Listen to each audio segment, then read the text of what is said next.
Hello and welcome to another veg power recipe video. Today we're going to make the absolutely delicious cauliflower and sweet potato curry.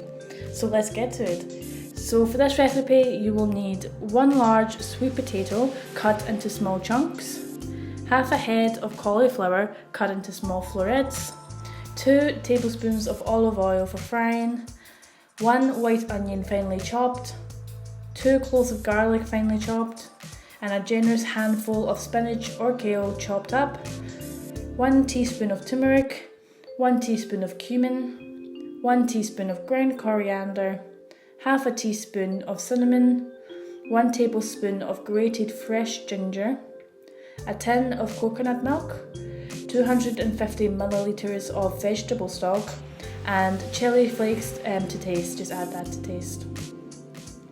So first of all, prepare all your vegetables. Then heat the oil in a deep pan. Add the onions and garlic and saute on a low heat until they're soft. Next, add all the spices and stir in well, making sure that you coat the onions and garlic evenly. Next, add the cauliflower and a little bit of the stock and continue to cook on a low heat for around 10 minutes, and again make sure the spices are spread evenly throughout the mix. Next, add the sweet potato, the rest of the stock, the coconut milk, and stir in well and simmer this for 15 minutes. Once that's done, test the cauliflower and sweet potato and make sure that it's soft, and then you can go ahead and add your spinach or kale and cook for an additional 5 minutes.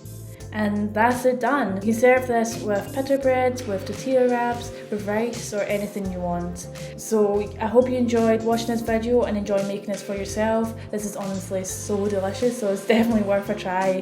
Don't forget to like and subscribe to our channel and check out our Facebook page, and I'll see you next time. Bye.